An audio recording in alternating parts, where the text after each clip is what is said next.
որովհետև մենք Հայաստանում տեսնում ենք արդեն ենթակառուցված ասելով սերվերներ, բոտեր, օգտահաշիվներ, որոնց դիտարկել են ավելի վաղ գործընկերները Մոլդովայում, որոնց դիտարկել են ավելի վաղ գործընկերները Ուկրաինայում, այսինքն եթե տեսնում ենք, որ նույն ենթակառուցվածքը այնտեղ էլ է լինում, Ուկրաինայում էլ է լինում եւ մեզ մոտ էլ է լինում, անտրամաբանական որ մենք ձուկայրները չտանենք, չփորձենք դրանից ինչ-որ դասեր քաղել։ Մյուս կողմից նաև պարզ է, որ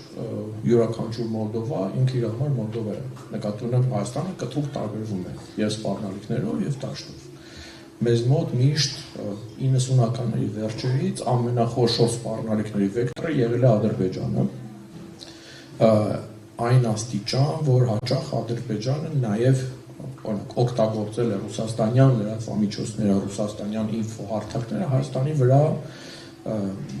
ինֆորմացիոն տեղեկատվական գործողություններ իրականացնելու համար եւ այսօր էլ դա ինչ որ առումով իրականացվում է, մենք շարունակում ենք դա տեսնել։ Երկու փոքր էլի դրվագ, տեսեք, Մոլդովան տարբերվում է շեշտակիորեն Հայաստանից նրանով, որ Մոլդովան ունի Ռումինիա, այսինքն ով որ չգիտի, Մոլդովայի քաղաքացիները երևի կեսը ռումինացի են նաև քաղաքացիությամբ եւ նաև տարբերվում է նրանով, որ այնտեղ շատ հստակ խնդիրներ կա Ռուսաստան-Ուկրաինա պատերազմի համատեքստում, Ռուսաստանը շատ մեծ շահեր ուներ Մոլդովայում միջամտություններ անելու, այդ թվում Տրանսնիստրիայի հետ կապված, որը Ուկրաինայի համար կա թիկունքից հարվածի վեկտոր լինել եւ այս առումով նաև Մոլդովայում նույնիսկ որոշակի ակտիվություններ արձանագրվել ուկրաինական կողմից։ Եվ նաև այս ամբողջ պատմությանը բնականաբար միանում էր Եվրամիությունը եւ Հայաստանում էլ այդ մասին շատ խոսում էր Եվրամիությունը հետաքրքրություն է դրսևորում, շահագրգռվածություն է դրսևորում եւ նույնիսկ բոլորը սկսել են իրար մեղադրել հիբրիդային ինչ-որ բաներ անելու մեջ։ Սա հետ կապված հստակ պիտի հասկանանք, ով է փորձում օգնել, ով է փորձում խանգարել, որտեղ երբ փորձում են օգնել դա ոնց ասեմ անվտանգության հետ կապված պետության ընտրած քաղաքական վեկտորի հետ կապված միջամտություն է, դա չի կարելի կոչել հիբրիդային սպառնալիք, որտեղ հենց քո պետությունը իր անվտանգային համակարգը ինքն է դիմել այդ օգնության։ Շատ էր խոսվում, որ Եվրամիությունը ինչ-որ 12 միլիոն է դնում եւ այս ուղղություններով, որ իբր դա նույնպես հիբրիդային սպառնալիք է։ Ես առհասարակ համոզում, որ այդպիսի տեսակետ քարոզողներին պետք է ուղղակի հավաստանշել, աչքի տակ ունենալ, այսպես ասած, որովհետև իրենք կամ ուղղակիորեն աշխատում են հենց հիբրիդային վեկտորում Հայաստանի դեմ, կամ ռուսաստանյան քաղաքական այդ խոսույթում տեղեկատվական պատերազմների կա տերմին useful idiots, այսինքն օգտակար կժեր, ասենց ասում, այդ դերն է խաղում, որովհետև չի կարելի այդ հավասարության նշան դնել,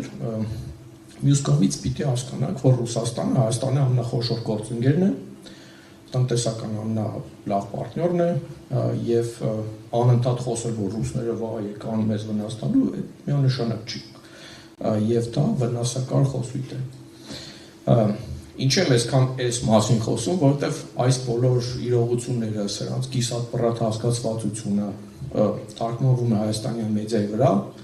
մենք ունենք հայաստանյան մեդիայում այսպես ասած կառուցողական ակտորներ, այսինքն մեդիաներ, որոնք փորձում են հասկանալ ով ում բարեկամ, այսպես ասած, եւ դա ներկայացնել լսանին։ Դա շատ կարևոր հասարակական ֆունկցիա է, որովհետեւ դա օգնելու է մեր հասարակությանը կողմնորոշել ու որոշել մենք ինչ ենք անում, ուր ենք գնում։ Բայց մենք տեսնում ենք նաեւ մեդիաներ, որոնք ելնելով իրանց տնտեսական շահերից կամ քաղաքական շահերից ունենալով այս կամ այն աֆիլիացիան առնվազն ազնիվ չեն։ Եվ իրենց պետք է նույնպես ճանաչել, իմանալ, ու տեսեք, հստակ տարբերություն կա, այսպես կոչված արտաքին ինֆորմացիոն մանիպուլյացիա եւ ներքին ինֆորմացիոն մանիպուլյացիայի մեջ։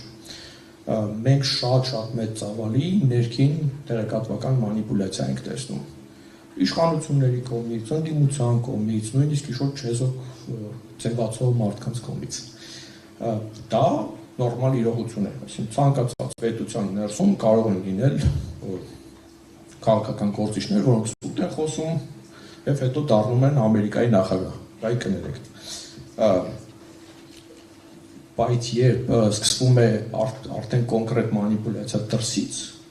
դա արդեն դառնում է միջամտություն երկրի ներքին գործերին,